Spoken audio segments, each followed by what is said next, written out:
And welcome back to the hottest marriage show in the neighborhood. It is I, John D. Too much.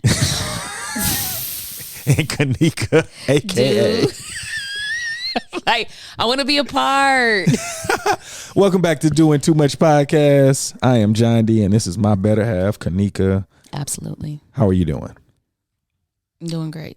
That's awesome. Mm-hmm. What do you like about being a wife?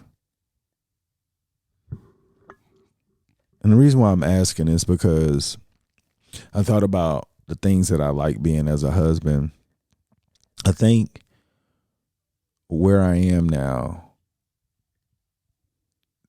like, I appreciate it so much because we started at the age we did, because we're here now. And I know it was a bunch of turmoil in between, but being a husband, I've always appreciated it. It wasn't a time where I didn't want to be a husband. I just didn't know that I could feel like the way that I do today. Mm. But being a husband, I feel like,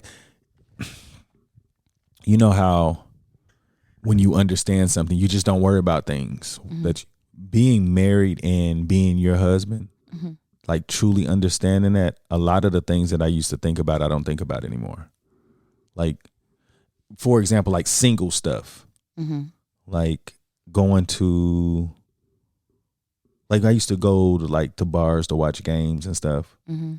That's single stuff to me. Mm. Like, to me, I'm like, I got to get there. But now I feel like I don't want to be there. Well, I don't think that it should be like there's the camaraderie, there's the friend. No, I get it. I'm just saying as often as I did it. Oh, It was a weekly thing. Yeah. It could be I'm a couple times out the week. Yeah, that's what I'm Mm-hmm. saying. So when I say single stuff, I'm saying like those things were a part of my mind. Now, well, they haven't been on my mind regularly. When we moved to Abu Dhabi, the time was so different. Mm-hmm. So it kind of fell off anyway. Yeah. But even coming back, like, I can see in different chats, like, we're going to get up for the game or we're going to do this. And I'm like, I don't want to do any of that. Mm-hmm. You know, because this is what I think about when I go out. I'm going to spend money. Number one. And most likely, before I would have definitely more than a couple of drinks, Mm-hmm. which would endanger me returning home safely. Mm-hmm. And I guess just being away from the family. Like, I know that the family's safe, but I'm spending money that's supposed to be, to me, like, I was spending that money because I thought that I needed a personal life. You do.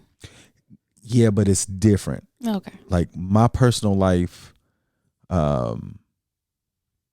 shouldn't be because I felt like I was going to burn out my home life. Absolutely. So I was looking at it different. I was thinking this is how you balance. So, but being a husband now and removing all of that, it's so much more bandwidth for things that are beneficial for the family.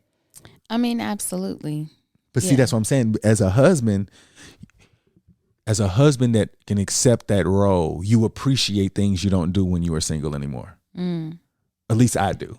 Okay. I feel like you don't have to worry about, well, I don't know if you really worried about it before, but me spending money on unnecessary things when I go out. And he was like, oh, what is he bringing home to dine? Like, did he do this? No, a couple of reasons. We kept our personal finances separate. For sure. So having the house account that covered any and everything that had to do with the house, and then having your own money, I thought that was a really, really great way of managing that.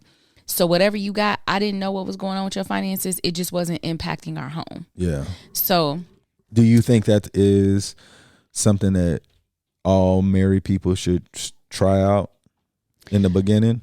I mean, I think, yeah, but I think that another thing about it is where it can get messy is when people's incomes are so very different. Like, when we started, our incomes were very similar. So it was like, yeah, split it 50-50. And then whatever is left is yours and whatever is left for me is mine. I thought that was great because I did not monitor what you spent.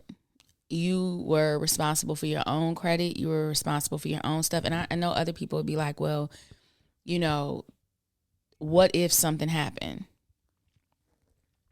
We had to be responsible enough to have some money sitting somewhere where we would be able to, like, there has to be a part where you just have to be a grown up. Yeah. And one of the things we used to do is with our house account, we would overestimate expenses so that there was always something sitting somewhere. Well, for the most part, there were. Not all the time, because I had an issue with using the debit card. John hated me. But I liked it because I didn't feel like I had to hide anything. I didn't feel like I had to justify why I bought certain things. But I didn't buy a lot. I didn't buy high price things, but I definitely spent money. So I appreciated doing that way. So when you went out, I wasn't counting your coins because it wasn't going. My mom said, if there's one thing, you make sure you always have a roof over your head. Our roof was always taken care of. So I wasn't going to fight you about that. Yeah, now I think about it, yeah, I guess having separate funds for our own personal life did reduce a lot of the things. Mm-hmm. And when things did come up, it wasn't like I spent all my money. It was like somebody had it. Mm-hmm. So yeah, I guess that's cool. But what do you like about being a wife at this point juncture in your life? Okay, so I like feeling like I don't have to think, and I think of this in a funny way and not in a funny way, but there are a lot of things that I don't have to worry about. So the other day we were walking and it was dark. I think it was getting dark. And we're walking down the street and John's holding the dogs or whatever. And somebody's talking in the background. I don't even turn around. I ain't even looking. John was like, how do you, it's people, you don't pay attention to any of your surroundings. You didn't even turn around. And there were people talking. I said, I didn't have to. You was here. If I were by myself, of course I would be paying attention. I heard the people talking. But I didn't have to turn around and look and see where they were and stuff. I don't worry about that. Number one, we got loudmouth dogs. Number two, you're right there. When we go places, I just be floating around. I laugh because recently I was like, I'll be walking around with one brain cell because that's all I need. I need to be able to walk around, be happy, and be cute. That's my job when we go places. You drive us there. We, we do whatever we're going to do. And I know that there are certain things that I have covered because I plan to do X, Y, and Z. But in general, I don't worry about anything that's going on around me because you're there. And I couldn't say that some years ago.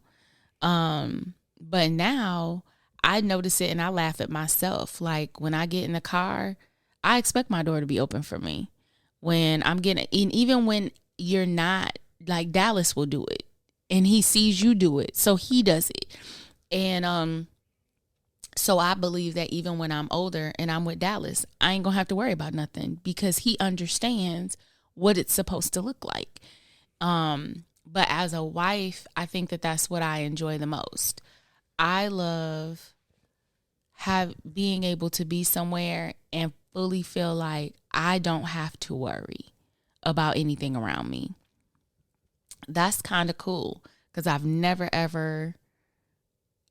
felt that way. And even now, it's funny when I realize that I'm doing it sometimes when when we were walking and you were like, you weren't even paying no attention. Oh, I don't have to.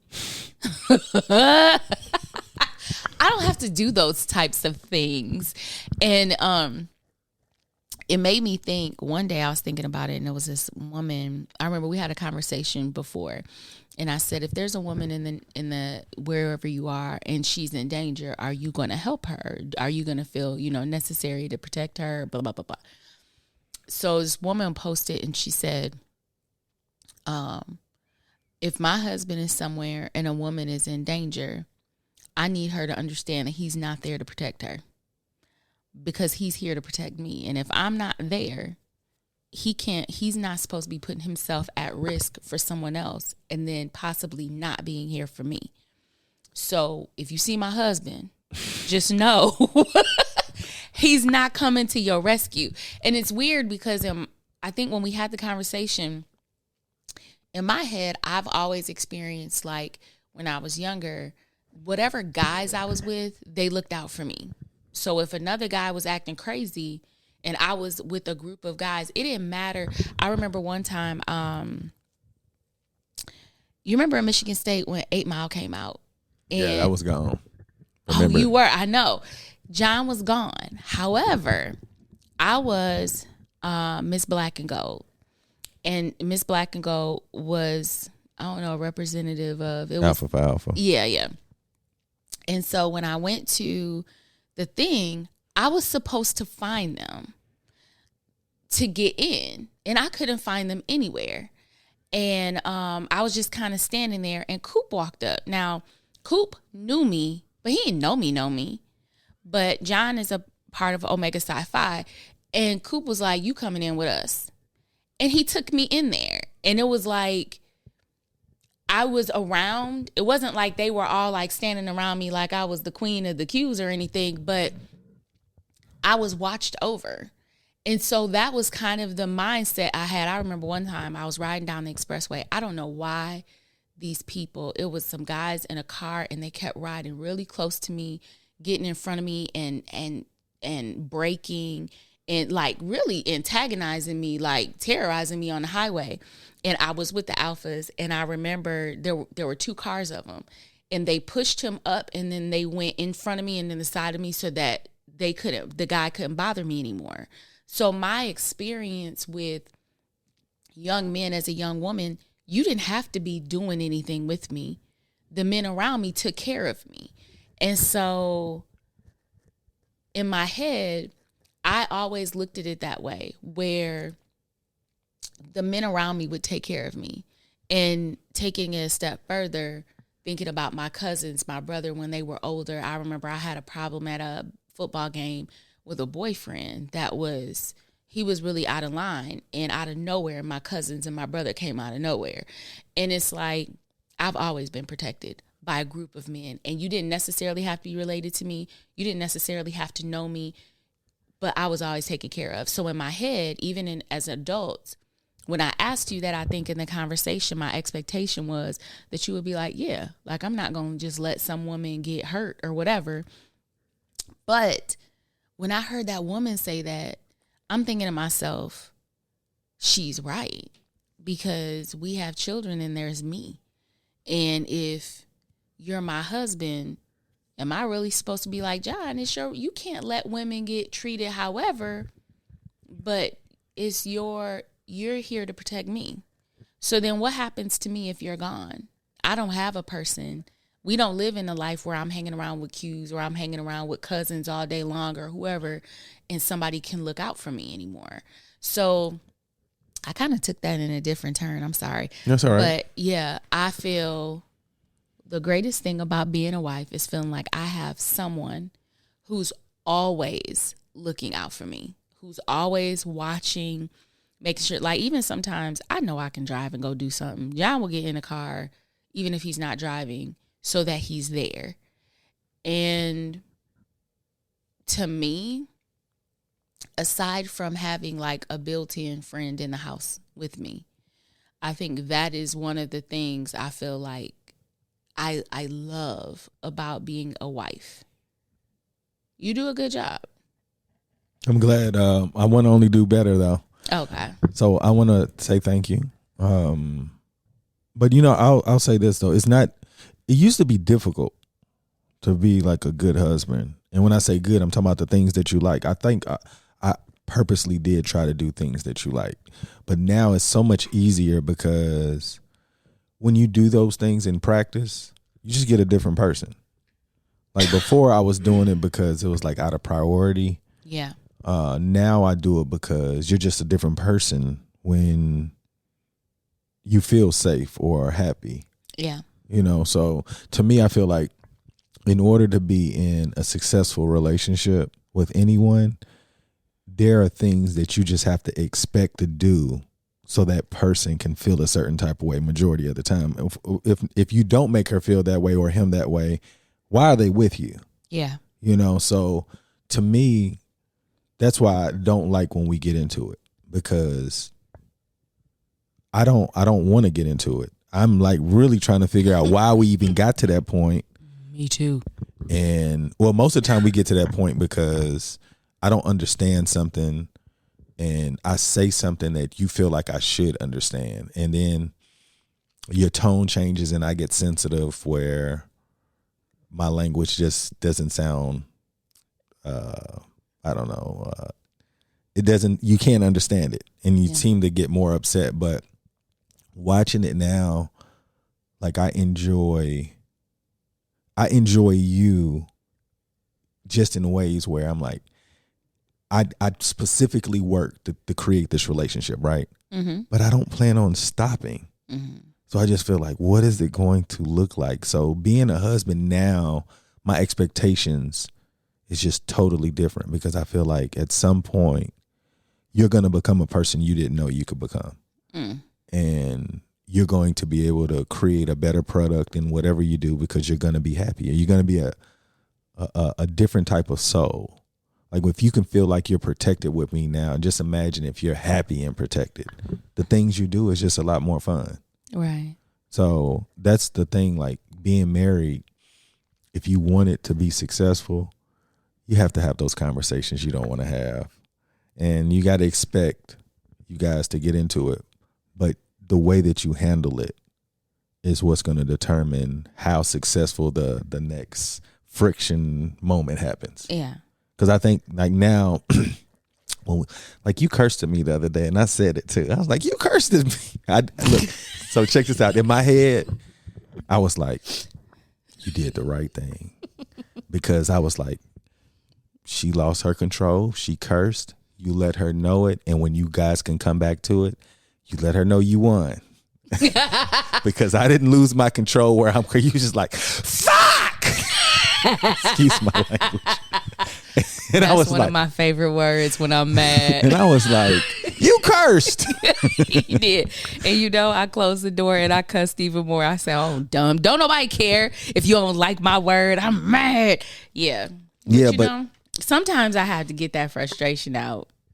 That's my favorite one to use. But I don't usually try to like yell it out for other people to hear. Yeah, because the kids weren't here, so it was easier for you to just let loose. Nobody's going to believe him. Not this sweet person.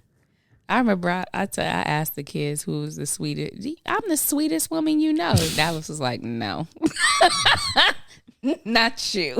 It was like, dang. They just smiled at me lovingly. It's crazy. Poor delusional woman. No, like the opinions of others. Mm-hmm. I'm not going. I know we were talking about us in a relationship, but I wanted to talk about David Thornton. Yesterday was his birthday, and he was like my best friend in Abu Dhabi. The mayor of Abu Dhabi, for real. And I was just listening to how people talked about him. Like he literally brought so many different people together, and just to listen to that.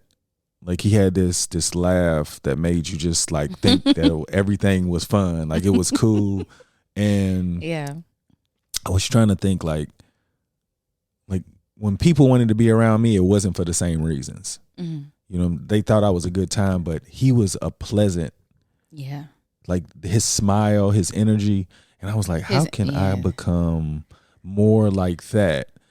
Because I was a terror. Like my happiness was like somebody's expense. Yeah.